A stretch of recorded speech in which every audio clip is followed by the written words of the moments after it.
Like the video, subscribe to the channel and press the bell icon for latest video updates. मैं कह दिता है कि जे भारत सरकार दिंदी है सानू ते असीं लवांगे। ਤੁਸੀਂ ਡਿਮਾਂਡ ਕਰਦੇ ਹੋ ਵੈਸੇ ਆਪ जे सानू देवगी ते असीं लवांगे। ਨਹੀਂ ਤੁਸੀਂ ਡਿਮਾਂਡ ਕਰਦੇ ਹੋ दुनिया भर दे विच किहड़ा सिख है जिहड़ा नहीं इच्छा रखदा।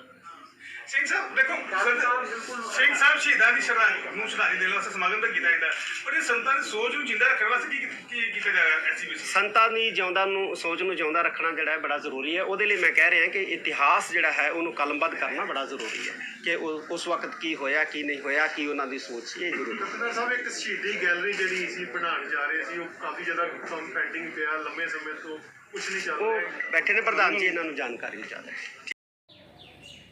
Akal Takht will accept separate state if offered. Akal Takht officiating Jathedar Gyani Harpreet Singh justified pro-Khalistan slogans at Operation Blue Star anniversary in Golden Temple complex. In a press conference, had slogans been raised during a function causing disruption, it could have been objectionable. But there is nothing wrong in slogans being raised after the functions. ਇਹ ਕੱਲ੍ਹ press conference ਹੋਈ, ਉਹਦੇ ਵਿੱਚ ਜਦੋਂ ਪੱਤਰਕਾਰਾਂ ਨੇ ਉਹਨਾਂ ਨੂੰ ਪੁੱਛਿਆ ਵੀ ਖਾਲਿਸਤਾਨ ਬਾਰੇ ਤੁਹਾਡਾ ਕੀ ਵਿਚਾਰ ਹੈ, ਉਹਨਾਂ ਨੇ ਕਿਹਾ ਜੇ ਗੌਰਮੈਂਟ ਆਫ ਇੰਡੀਆ ਸਾਨੂੰ ਦੇਣਾ ਚਾਹੁੰਦੀ ਹੈਗੀ ਆ ਤਾਂ ਅਸੀਂ ਵੈਲਕਮ ਕਰਾਂਗੇ। ਇਸ ਸਮਾਗਮ ਵਿੱਚ SGPC ਦੇ ਪ੍ਰਧਾਨ ਗੋਬਿੰਦ ਸਿੰਘ ਲੌਂਗੋਵਾਲ ਵੀ ਸਨ। ਇਹਦੇ ਨਾਲ ਹੀ ਜਿਹੜਾ ਹੈਗਾ ਗਰਮ ਖਿਆਲੀ ਜਿਹੜੇ ਉਹਨਾਂ ਦੀ ਵੀ ਚੰਗੀ ਪਾਰਟੀਸਪੇਸ਼ਨ ਲਈ ਧਿਆਨ ਸਿੰਘ ਮੰਡ ਅਤੇ ਉਹਨਾਂ ਦੇ ਸਪੋਰਟਰ ਦੇ ਨਾਲ ਹੀਟਡ ਆਰਗੂਮੈਂਟਸ ਵੀ ਹੋਈਆਂ ਹੈਗੀਆਂ। ਅਤੇ ਉੱਧਰੋਂ SGPC ਦੀ ਆਪਣੀ ਥਿੰਕਿੰਗ ਸੀ, ਇਹ ਗਰਮ ਖਿਆਲੀਆਂ ਦੀ ਆਪਣੀ ਥਿੰਕਿੰਗ ਸੀ। ਸਿੱਖ ਮਾਨਸਿਕਤਾ ਦੇ ਉੱਤੇ ਹਮਲਾ ਇਹ ਹਮੇਸ਼ਾ ਤੱਕ ਯਾਦ ਰੱਖਿਆ ਜਾਂਦਾ ਰਹੇਗਾ। ਸਿੰਘ ਸਾਹਿਬ ਜਿਹੜੀ ਰੋਕਾਂ ਲਾਈਆਂ ਗਈਆਂ ਉਹ ਤੁਸੀਂ ਜਾਇਜ਼ ਮੰਨਦੇ ਹੋ? ਮੈਂ ਉੱਥੇ ਵੀ ਕਿਹਾ ਆ ਕਿ ਇਹ ਰੋਕਾਂ ਜਿਹੜੀਆਂ ਉਹ ਨਹੀਂ ਹੋਣੀਆਂ ਚਾਹੀਦੀਆਂ, ਪਰ ਸਾਡੀ ਜੇ ਅਸੀਂ ਇੱਕ ਹੋਈਏ ਇਕੱਠੇ ਹੋਈਏ ਰਲ ਮਿਲ ਕੇ ਬੈਠੀਏ ਤੇ ਸ਼ਾਇਦ ਇਹ ਰੋਕਾਂ ਜਿਹੜੀਆਂ ਉਹ ਨਾ ਲੱਗਣ। ਸਮਾਗਮ ਨੂੰ ਲਾਈਵ ਕਰਨ ਤੋਂ ਵੀ ਰੋਕਿਆ ਗਿਆ ਸ਼੍ਰੋਮਣੀ ਕਮੇਟੀ ਨੇ। ਇਹ ਸ਼੍ਰੋਮਣੀ ਗੁਰਦੁਆਰਾ ਪ੍ਰਬੰਧਕ ਕਮੇਟੀ ਦਾ ਪ੍ਰਬੰਧ ਹੈ, ਪ੍ਰਧਾਨ ਜੀ ਬੈਠੇ ਨੇ, ਇਹਨਾਂ ਨੂੰ ਬਾਅਦ ਦੇ ਵਿੱਚ ਜਿਹੜਾ ਬਹੁਤ ਸਾਰੇ ਚਲਾਨ ਜਿਹੜੇ ਨੇ ਕਰੋਨਾ ਦੇ ਨਾਂ ਦੇ ਉੱਤੇ ਕੱਟੇ ਜਾਂਦੇ ਨੇ ਕੀ ਮੈਨੂੰ ਲੱਗਦਾ ਹੈ ਕਿ ਸ਼ਰਾਬ ਦਾ ਘਾਟਾ ਜਿਹੜਾ ਸਰਕਾਰ ਨੇ ਚਲਾਨ ਕੱਟ ਕੇ ਲੋਕਾਂ ਤੋਂ ਪੂਰਾ ਕਰਨਾ ਹੈ, ਇਹ ਠੀਕ ਨਹੀਂ ਹੈ। ਸਰਕਾਰਾਂ ਦੇ ਬਾਰੇ ਵਿੱਚ ਅਗਲੀਆਂ ਪੀੜ੍ਹੀਆਂ ਨੂੰ ਦੱਸਣ ਵਾਸਤੇ ਸ਼੍ਰੋਮਣੀ ਗੁਰਦੁਆਰਾ ਪ੍ਰਬੰਧਕ ਕਮੇਟੀ ਨੇ ਅਜਿਹਾ ਕੋਈ ਉਪਰਾਲਾ ਨਹੀਂ ਕੀਤਾ। ਮੈਨੂੰ ਲੱਗਦਾ ਹੈ ਕਿ ਇਹ ਦੇਖੋ ਵੱਖਰੇ ਵਾਈਟ ਪੇਪਰ ਛਾਪਿਆ ਸੀ 1986-87 ਦੇ ਆਸ-ਪਾਸ, ਉਸ ਤੋਂ ਬਾਅਦ ਉਹ ਇੱਕੋ ਵਾਰੀ ਛਪਿਆ, ਉਸ ਤੋਂ ਬਾਅਦ ਉਹ ਖਤਮ ਕਰ ਦਿੱਤਾ ਗਿਆ। ਵੱਖਰੇ ਵਿਦਵਾਨਾਂ ਨੇ ਵੱਖਰੇ ਅੱਖੀਂ ਦੇਖਣ ਵਾਲਿਆਂ ਨੇ ਹੰਡੀ ਹੰਡਾਉਣ ਵਾਲਿਆਂ ਨੇ ਕਿਤਾਬਾਂ ਲਿਖੀਆਂ ਤੇ ਇੱਕ ਐਸਾ ਵਿਦਵਾਨਾਂ ਦਾ ਪੈਨਲ ਬਣਾ ਕੇ ਇਹਦੇ ਉੱਤੇ ਇੱਕ ਦਸਤਾਵੇਜ਼ ਤਿਆਰ ਹੋਣਾ ਚਾਹੀਦਾ, ਕਿਉਂਕਿ ਅਜੇ ਵੀ ਹੱਡੀ ਹੰਡਾਉਣ ਵਾਲੇ ਇਸ ਸਾਕੇ ਨੂੰ ਉਹ ਮੌਜੂਦ ਨੇ ਤੇ ਸਮਾਂ ਜਿਹੜਾ ਹੈ ਉਹ ਤੇਜ਼ੀ ਨਾਲ ਲੰਘਦਾ ਜਾ ਰਿਹਾ।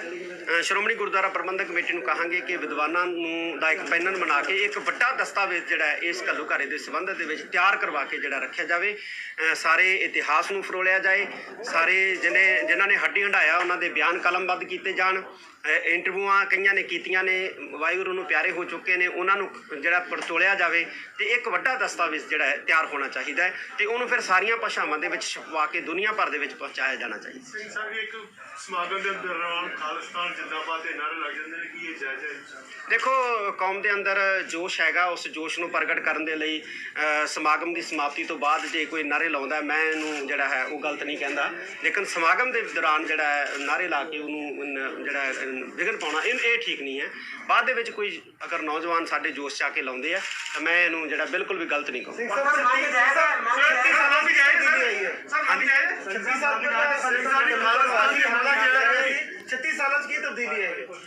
36 ਸਾਲਾਂ 'ਚ ਦੇਖੋ ਅੱਜ ਵੀ ਭਾਰਤੀ ਸਰਕਾਰ ਦੀ ਜਿਹੜੀ ਪੇਸ਼ਕਾਰੀ ਹੈ ਉਹ ਸਿੱਖ ਵਿਰੋਧੀ ਹੋਈ ਹੈ। ਜਿੰਨੀ ਪੇਸ਼ਕਾਰੀ ਹੁਣ ਤੱਕ ਹੋ ਰਹੀ ਹੈ ਇਹ ਸਿੱਖ ਵਿਰੋਧੀ ਹੈ। ਖਾਲਿਸਤਾਨ ਦੇ ਅੰਦਰ ਸਰਕਾਰ ਨੇ ਧਾਰਮਿਕ ਸਥਾਨ ਖੋਲ੍ਹਣ ਦਾ ਫੈਸਲਾ ਕੀਤਾ ਪਰ ਪੰਜਾਬ ਸਰਕਾਰ ਵੱਲੋਂ ਹਲੇ ਤੱਕ ਕੋਈ ਫੈਸਲਾ ਨਹੀਂ। ਦੇਖੋ ਕੇਂਦਰ ਸਰਕਾਰ ਨੇ ਫੈਸਲਾ ਕੀਤਾ ਧਾਰਮਿਕ ਸਥਾਨ ਖੋਲ੍ਹਣ ਦਾ, ਉਹਦਾ ਸਵਾਗਤ ਹੈ ਤੇ ਪੰਜਾਬ ਸਰਕਾਰ ਨੂੰ ਵੀ ਧਾਰਮਿਕ ਸਥਾਨ 8 ਤਰੀਕ ਨੂੰ ਖੋਲ੍ਹਣੇ ਚਾਹੀਦੇ ਹੈ, ਕਿਉਂਕਿ ਮੈਂ ਪਹਿਲਾਂ ਵੀ ਕਹਿ ਚੁੱਕਿਆ ਕਿ ਸਿੱਖ ਖੁੱਲ੍ਹੇ ਦਰਸ਼ਨ ਦਿਦਾਰਿਆਂ ਦੀ ਤਾਂਘ ਰੱਖਦਾ ਤੇ ਇਸ ਲਈ ਸੱਚਖੰਡ ਸ੍ਰੀ ਹਰਿਮੰਦਰ ਸਾਹਿਬ ਜੀ ਦੇ ਖੁੱਲ੍ਹੇ ਦਰਸ਼ਨ ਹੋਣ, ਸੰਗਤਾਂ ਨੂੰ ਰੋਕ ਨਾ ਹੋਵੇ, ਇਹੋ ਹੀ ਬਸ ਅਸੀਂ ਜੇ ਸਾਨੂੰ ਮਿਲ ਜੇ ਤੇ ਅੰਨਾ ਕੀ ਭਾਲੀ ਚਾਰ ਅੱਖਾਂ। ਸਿੰਘ ਸਾਹਿਬ ਬੜਾ ਬਾਹਾਮੁੱਲਾ ਖਜ਼ਾਨਾ ਸੀਗਾ ਜਿਹੜਾ ਹੁਣ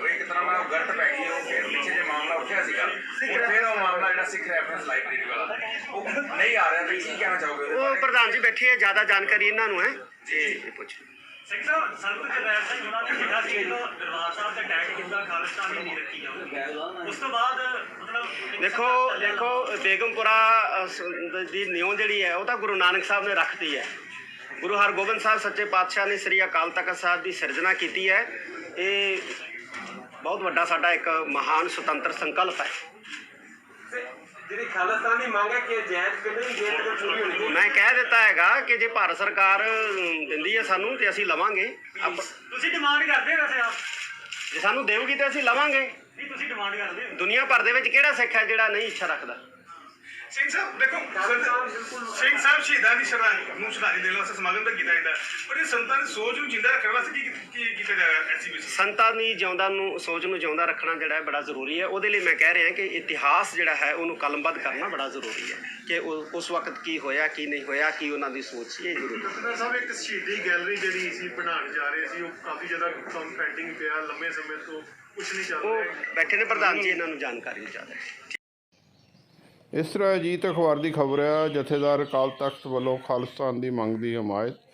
ਭਾਈ ਲੌਂਗੋਵਾਲ ਨੇ ਵੀ ਕੀਤਾ ਸਮਰਥਨ। ਜੂਨ 84 ਘੱਲੂਘਾਰੇ ਦੇ ਸ਼ਹੀਦਾਂ ਦੀ ਯਾਦ ਨੂੰ ਅਕਾਲ ਤਖਤ ਵਿਖੇ ਪੂਰਾ ਇੱਕ ਫੰਕਸ਼ਨ ਮਨਾਇਆ ਗਿਆ। ਜਿਵੇਂ ਤੁਹਾਨੂੰ ਪਤਾ 36 ਵਰ੍ਹੇ ਪਹਿਲਾਂ ਸ੍ਰੀ ਹਰਿਮੰਦਰ ਸਾਹਿਬ ਵਿਖੇ ਫੌਜੀ ਹਮਲੇ ਦੌਰਾਨ ਸ਼ਹੀਦ ਹੋਏ ਸਿੰਘ ਸਿੰਘਣੀਆਂ ਦੇ ਸੰਬੰਧ ਵਿੱਚ ਐਸਜੀਪੀਸੀ ਵੱਲੋਂ ਇੱਕ ਸਮਾਗਮ ਕਰਵਾਇਆ ਗਿਆ।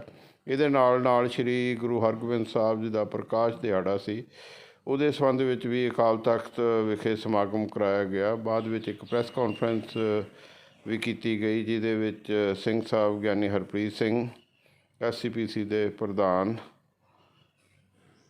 ਗੋਬਿੰਦ ਸਿੰਘ ਲੌਂਗੋਵਾਲ, ਇਹਦੇ ਨਾਲ ਹੋਰ ਸ਼ਖਸੀਅਤਾਂ ਨੇ ਵੀ ਇਹਦੇ ਵਿੱਚ ਸ਼ਿਰਕਤ ਕੀਤੀ ਹੈਗੀ। ਇਹਨਾਂ ਸਮਾਗਮਾਂ ਵਿੱਚ ਗਰਮ ਖਿਆਲੀਏ ਵੀ ਹਾਜ਼ਰ ਸਨ। ਭਾਵੇਂ ਪੁਲਿਸ ਨੇ ਕਾਫੀ ਜ਼ਿਆਦਾ ਬੈਰੀਕੇਡਿੰਗ ਕੀਤੀ ਸੀ, ਉਹਦੇ ਵਿੱਚ ਪੁਲਿਸ ਦੀ ਕੋਸ਼ਿਸ਼ ਸੀ ਵੀ ਬਹੁਤ ਸਾਰੇ ਜਿਹੜੇ ਜ਼ਿਆਦਾ ਦਰਸ਼ਕ ਜਾਂ ਜਿਹੜੇ ਗਰਮ ਖਿਆਲੀਏ ਜਾਂ ਜਿਹੜੇ ਇਹ ਉੱਧਰ ਗੋਲਡਨ ਟੈਂਪਲ ਕੰਪਲੈਕਸ ਵਿੱਚ ਨਾ ਜਾਣ, ਪਰ ਫਿਰ ਵੀ ਇਹਨਾਂ ਦੀਆਂ ਇਹ ਮੈਨੇਜ ਕਰ ਗਏ ਅਤੇ ਹੀਟਡ ਆਰਗੂਮੈਂਟਸ ਇਹਨਾਂ ਦੀਆਂ ਆਪਸ ਵਿੱਚ ਵੀ ਹੋਈਆਂ।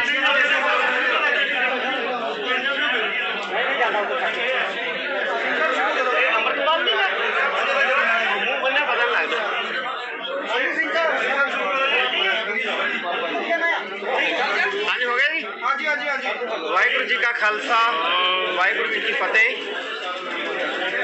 ਅੱਜ ਜਿੱਥੇ ਮੇਰੀ ਪੀਰੀ ਦੇ ਮਾਲਕ ਸਾਹਿਬ ਸ੍ਰੀ ਗੁਰੂ ਹਰਗੋਬਿੰਦ ਸਾਹਿਬ ਜੀ ਦਾ ਪ੍ਰਕਾਸ਼ ਪੁਰਬ ਹੈ, ਉੱਥੇ ਅਸੀਂ ਜੂਨ ਦੇ ਪਹਿਲੇ ਹਫ਼ਤੇ 1984 ਨੂੰ ਹੋਏ ਘੱਲੂਘਾਰੇ ਦੇ ਸੰਬੰਧ ਦੇ ਵਿੱਚ ਉਸ ਘੱਲੂਘਾਰੇ ਦੀ ਯਾਦ ਨੂੰ ਮਨਾਉਣ ਦੇ ਲਈ ਇਕੱਠੇ ਹੋਏ ਹਾਂ। ਸ੍ਰੀ ਅਕਾਲ ਤਖਤ ਸਾਹਿਬ ਵਿਖੇ ਸ੍ਰੀ ਅਖੰਡ ਪਾਠ ਸਾਹਿਬ ਜੀ ਦੇ ਭੋਗ ਪਏ ਨੇ, ਉਪਰੰਤ ਦੀਵਾਨ ਹੋਏ ਨੇ, ਅਰਦਾਸ ਹੋਈ ਹੈ। ਮੈਂ ਸਭ ਤੋਂ ਪਹਿਲਾਂ ਸ੍ਰੀ ਗੁਰੂ ਹਰਗੋਬਿੰਦ ਸਾਹਿਬ ਜੀ ਦੇ ਪ੍ਰਕਾਸ਼ ਪੁਰਬ ਦੀਆਂ ਸਾਰੀਆਂ ਦੇਸ਼ਾਂ ਵਿਦੇਸ਼ਾਂ ਦੇ ਵਿੱਚ ਵਸਦੀਆਂ ਸਮੂਹ ਨਾਨਕ ਨਾਮ ਲੇਵਾ ਸਿੱਖ ਸੰਗਤਾਂ ਗੁਰੂ ਖਾਲਸਾ ਪੰਥ ਨੂੰ ਵਧਾਈਆਂ ਦਿੰਦਾ। ਉੱਥੇ ਹੀ 6 ਜੂਨ 1984 ਨੂੰ ਜੋ ਦੁਖਾਂਤ ਵਾਪਰਿਆ, ਸੱਚਖੰਡ ਸ੍ਰੀ ਹਰਿਮੰਦਰ ਸਾਹਿਬ ਜੀ, ਸ੍ਰੀ ਦਰਬਾਰ ਸਾਹਿਬ, ਸ੍ਰੀ ਅਕਾਲ ਤਖਤ ਸਾਹਿਬ ਜੀ ਦੇ ਸਹਿਤ 35-36 ਗੁਰਦੁਆਰੇ ਸਾਹਿਬਾਨ ਦੇ ਉੱਤੇ ਉਸ ਵਕਤ ਦੀ ਭਾਰਤੀ ਹਕੂਮਤ ਨੇ ਹਮਲਾ ਕੀਤਾ। ਔਰ ਇਸ ਹਮਲੇ ਦੇ ਵਿੱਚ ਸਾਡੀ ਕੌਮ ਦੇ ਬਹੁਤ ਹੀ ਮਹਾਨ ਜਰਨੈਲ, ਸੂਰਬੀਰ ਯੋਧੇ ਸੰਤ ਜਰਨੈਲ ਸਿੰਘ ਜੀ ਭਿੰਡਰਾਂਵਾਲੇ, ਅਮਰ ਸ਼ਹੀਦ ਭਾਈ ਸਾਹਿਬ ਭਾਈ ਅਮਰੀਕ ਸਿੰਘ ਜੀ, ਸ਼ਹੀਦ ਬਾਬਾ ਠਾਰਾ ਸਿੰਘ ਜੀ, ਸ਼ਹੀਦ ਜਨਰਲ ਸੁਬੇਗ ਸਿੰਘ ਜੀ, ਉਹਨਾਂ ਦੀ ਅਸੀਂ ਸ਼ਹੀਦੀ ਨੂੰ ਯਾਦ ਕਰਨ ਵਾਸਤੇ ਇਕੱਠੇ ਹੋਏ ਹਾਂ। ਇਹਨਾਂ ਦੇ ਨਾਲ ਹੀ ਬੇਅੰਤ ਸਿੰਘਾਂ ਸਿੰਘਣੀਆਂ ਬਜ਼ੁਰਗ ਬੱਚਿਆਂ ਨੇ ਇਸ ਦਿਨ ਦੇ ਉੱਤੇ ਸ਼ਹਾਦਤਾਂ ਜਿਹੜੀਆਂ ਉਹ ਦਿੱਤੀਆਂ। ਸਿੱਖ ਮਾਨਸਿਕਤਾ ਦੇ ਉੱਤੇ ਇਹ ਹਮਲਾ ਸੀ ਜਿਹੜਾ 1984 ਦੇ ਵਿੱਚ ਹੋਇਆ, ਔਰ ਇਹਦੀ ਪੀੜ ਜਿਹੜੀ ਹੈ ਇਹ ਰਹਿੰਦੀ ਦੁਨੀਆ ਤੱਕ ਸਿੱਖ ਕਦੇ ਭੁਲਾ ਨਹੀਂ ਸਕਣਗੇ। ਹਮੇਸ਼ਾ ਹੀ ਇਸ ਘੱਲੂਘਾਰੇ ਨੂੰ ਯਾਦ ਰੱਖਿਆ ਜਾਏਗਾ ਔਰ ਯਾਦ ਰੱਖਿਆ ਜਾਂਦਾ ਹੈ। ਅੱਜ ਵੱਡੀ ਤਾਦਾਦ ਵਿੱਚ ਭਾਵੇਂ ਲੋਕਡਾਊਨ ਕਾਰਨ ਸਰਕਾਰ ਵੱਲੋਂ ਬਹੁਤ ਸਾਰੀਆਂ ਪਾਬੰਦੀਆਂ ਜਿਹੜੀਆਂ ਨੇ ਉਹ ਆਇਦ ਕੀਤੀਆਂ ਗਈਆਂ ਨੇ, ਪਰ ਫਿਰ ਵੀ ਸਿੱਖ ਸੰਗਤਾਂ ਦੇ ਮਨਾਂ ਦੇ ਅੰਦਰ ਸ੍ਰੀ ਹਰਿਮੰਦਰ ਸਾਹਿਬ ਜੀ ਦੇ ਖੁੱਲ੍ਹੇ ਦਰਸ਼ਨ ਦਿਦਾਰਿਆਂ ਦੀ ਤਮੰਨਾ ਹੈ, ਲਾਲਸਾ ਹੈ, ਤਾਂਘ ਹੈ, ਔਰ ਉਸ ਤਾਂਘ ਨੂੰ ਪੂਰਾ ਕਰਨ ਵਾਸਤੇ ਸਿੱਖ ਅਰਦਾਸ ਵੀ ਕਰਦਾ ਹੈ ਆਪਣੇ ਧਾਰਮਿਕ ਅਸਥਾਨਾਂ ਦੇ ਖੁੱਲ੍ਹੇ ਦਰਸ਼ਨ ਦਿਦਾਰਿਆਂ ਦੀ, ਤੇ ਉਸ ਤਾਂਘ ਨੂੰ ਪੂਰਾ ਕਰਨ ਵਾਸਤੇ ਔਰ ਸ਼ਹੀਦਾਂ ਸਿੰਘਾਂ ਨੂੰ ਨਤਮਸਤਕ ਹੋਣ ਵਾਸਤੇ ਸ੍ਰੀ ਗੁਰੂ ਹਰਗੋਬਿੰਦ ਸਾਹਿਬ ਜੀ ਦਾ ਪ੍ਰਕਾਸ਼ ਪੁਰਬ ਮਨਾਉਣ ਵਾਸਤੇ ਅੱਜ ਬੇਅੰਤ ਸੰਗਤ ਜਿਹੜੀ ਹੈ ਉਹ ਦਰਬਾਰ ਸਾਹਿਬ ਵਿਖੇ ਨਹੀਂ ਆ ਸਕੀ, ਪਰ ਜਿੰਨੀ ਵੀ ਆਈ ਹੈ ਸਾਰਿਆਂ ਦਾ ਹੀ ਤਹਿ ਦਿਲੋਂ ਅਸੀਂ ਧੰਨਵਾਦ ਕਰਦੇ ਹਾਂ। ਅੱਜ ਸ਼ਹੀਦਾਂ ਨੂੰ ਯਾਦ ਕਰਨ ਵਾਸਤੇ ਅਸੀਂ ਪਹੁੰਚੇ ਹਾਂ ਔਰ ਇਹ ਸਿੱਖ ਮਾਨਸਿਕਤਾ ਦੇ ਉੱਤੇ ਹਮਲਾ ਇਹ ਹਮੇਸ਼ਾ ਹਮੇਸ਼ਾ ਤੱਕ ਯਾਦ ਰੱਖਿਆ ਜਾਂਦਾ ਰਹੇਗਾ। ਸਿੰਘ ਸਾਹਿਬ ਜਿਹੜੀ ਰੋਕਾਂ ਲਾਈਆਂ ਗਈਆਂ ਉਹਨੂੰ ਤੁਸੀਂ ਜਾਇਜ਼ ਮੰਨਦੇ ਹੋ? ਮੈਂ ਉੱਥੇ ਵੀ ਕਿਹਾ ਆ ਕਿ ਇਹ ਰੋਕਾਂ ਜਿਹੜੀਆਂ ਉਹ ਨਹੀਂ ਹੋਣੀਆਂ ਚਾਹੀਦੀਆਂ, ਪਰ ਸਾਡੀ ਜੇ ਅਸੀਂ ਇੱਕ ਹੋਈਏ, ਇਕੱਠੇ ਹੋਈਏ, ਰਲ ਮਿਲ ਕੇ ਬੈਠੀਏ ਤੇ ਸ਼ਾਇਦ ਇਹ ਰੋਕਾਂ ਜਿਹੜੀਆਂ ਉਹ ਨਾ ਲੱਗਣ। ਇੱਕ ਸਮਾਗਮ ਨੂੰ ਲਾਈਵ ਕਰਨ ਤੋਂ ਵੀ ਰੋਕਿਆ ਗਿਆ ਕਮੇਟੀ ਵੱਲੋਂ। ਇਹ ਸ਼੍ਰੋਮਣੀ ਗੁਰਦੁਆਰਾ ਪ੍ਰਬੰਧਕ ਕਮੇਟੀ ਦਾ